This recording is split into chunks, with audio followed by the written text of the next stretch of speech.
You're listening to Public Safety First, a podcast to help you learn about the First Responder Network Authority and how you can be part of the future of public safety technology. And now, your host, Dave Buchanan. Hello and welcome to the Public Safety First podcast. This is Dave Buchanan from the FirstNet Authority, and I'm in Baltimore, Maryland at the APCO conference where we just released our new roadmap. For those of you who have been listening to previous episodes, you know we've been working all year on producing the new roadmap for first responders and public safety to really capture their inputs and direction and priorities for the future of the network as we look forward to making investments this year and into the future. We're going to use this roadmap to help us ensure that those dollars are being spent on enhancements, improvements that public safety needs the most. I'm delighted to be joined today by Chris Denney, Division Chief of the Southern Platte Fire District in Missouri. Welcome to the podcast, Chris. Well, thanks for having me. So this is your first APCO. What have you been doing and what are your thoughts? So it's a bit overwhelming. APCO's pretty big. It's really neat to see because it's technology and the fire service, public safety, communications all coming together and displaying everything that is available to all of us as public safety entities. The First Responder Network Authority is here at APCO. We have a whole track this year, 13 different sessions, and you had a chance to be one of our panelists. What was the topic and what did you discuss? So our panel was local control and how we're using it from a user perspective. Tell me a little bit about your background. How did you get into fire services and what's your job today? I had two passions in life. I had public safety, fire service, saving lives and property, and I had technology. I did both of those up until the year 2009, and I had to make a choice. And in 2009, I made the choice to leave the fire truck and handle all the technology for the fire districts. Made my way through the ranks, started in 94, so this is actually my 25th year. Worked my way up as a captain and left the truck in 09. Actually left the ranks, became the director of technology for the fire district, and was brought back to the ranks in 2015 to become their division chief, and I oversee all technology for the fire district. So what's an average day for you include? So the story that I give people is I'm in charge of all things that have a battery or a circuit board in them. So that is everything from servers, workstations, telephones, cell phones, internet, you name it, FirstNet devices, local control, PushToTalk. So yeah, everything. What is a day? Every day is different. Mondays are horrible just because it's pile up over the weekend, but it calms down come Friday.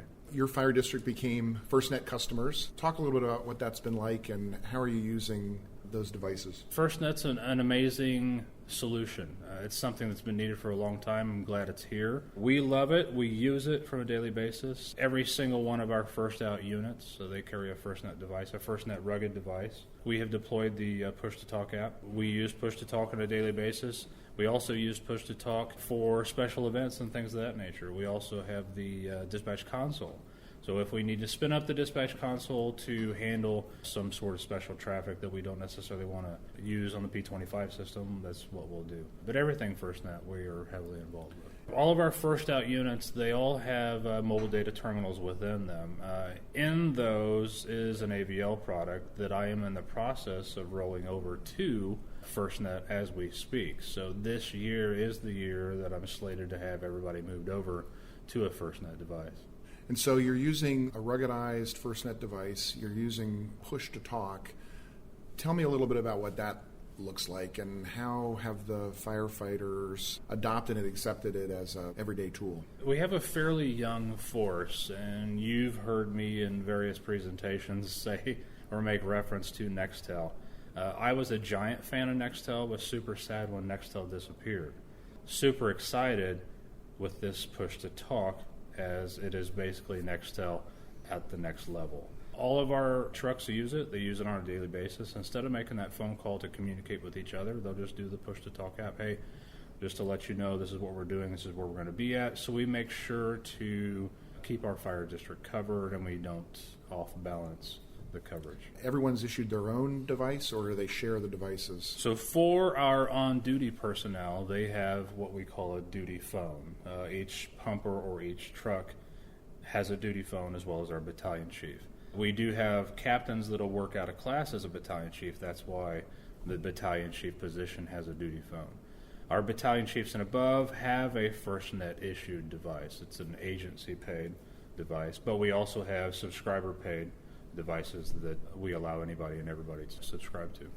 And how else are they using the devices? From a agency paid perspective, I run an MDM where I am able to push the applications that we as an organization want them to have. So they're using it from a daily basis for anything fire service related. We have our ERGs deployed on them. We have our daily staffing. We also have many other applications that are related to the fire service deployed so that they can use them on a daily basis. And then if they come to me and determine that they have something that needs to be deployed, then I'll deploy it to the whole group.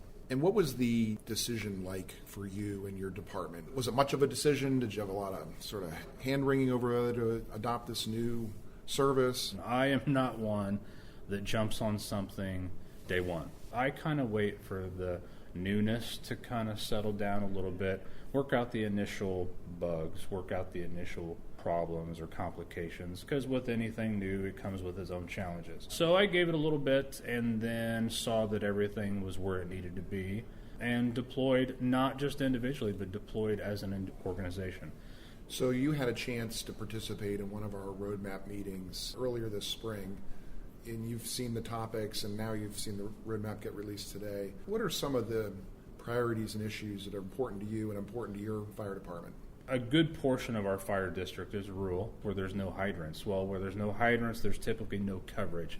We have holes in our P25 system. So if those holes are covered up by the FirstNet system, then this is going to be a true benefit to us, because our current deployment is we are working towards an LMR integration. So the fact that we'll be able to integrate our land mobile radios with FirstNet and the PushToTalk is going to really, truly seal up those holes, and that's really what's going to be exciting. But so to answer that a little bit more is coverage. Coverage. If we don't have coverage, how can we communicate? Devices are obviously important, and then apps. Make sure that we have all the apps that are necessary and everything that we can use. So you spoke yesterday on the panel regarding local control. Talk a little bit about how that platform works for you and how do you use it in your job? So local control, as you've heard me say in other presentations, local control is the one-stop shop for everything you need to do FirstNet. So if I need to do anything in the FirstNet system, I go to local control first. That's where I am able to manage my users, manage all of my billing information as well as services and phone stuff. Move over to the corporate admin tool. That's where I'm able to administer the push-to-talk features, the push-to-talk talk groups, as well as putting people where they need to be in those respective talk groups. You mentioned your LMR system and the effort to really bring those networks together. Where are you with that? So we are in the very first initial infancy testing phase. And the reason I say that is I am working with a radio system that I do not manage. It is a radio system that we are on that's managed by Kansas City Police Department. Their radio shop manages the entire radio system, and we are part of Kansas City Fire's deployment. When we got rid of our borders, for lack of a better term, we became part of Kansas City Fire's system. So add 4 more stations to their deployment model and their CAD system. So I have to be careful on what I do just because it's not a system that I manage, nor is it a system that I'm responsible for. So I'm currently in a testing phase that I will be, once we get the necessary equipment deployed, I will be testing with certain people in the Kansas City system just to verify it's going to work like we want it to. It's not going to cause any issues in the system. And I continue to run our old VHF system. We'll use that for special events or anything that we don't necessarily want to deploy or use on the Kansas City system, just not to burden the system itself.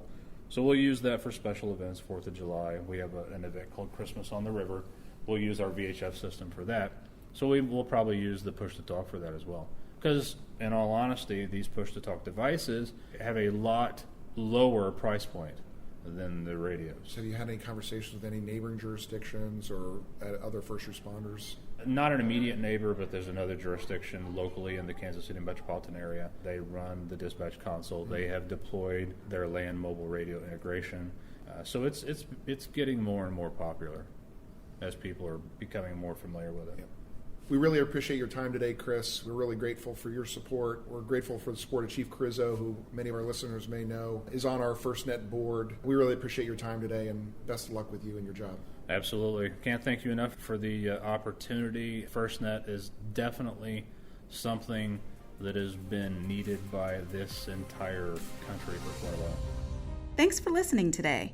We're excited to have you join our podcast community. Make sure to subscribe on iTunes, SoundCloud, and YouTube.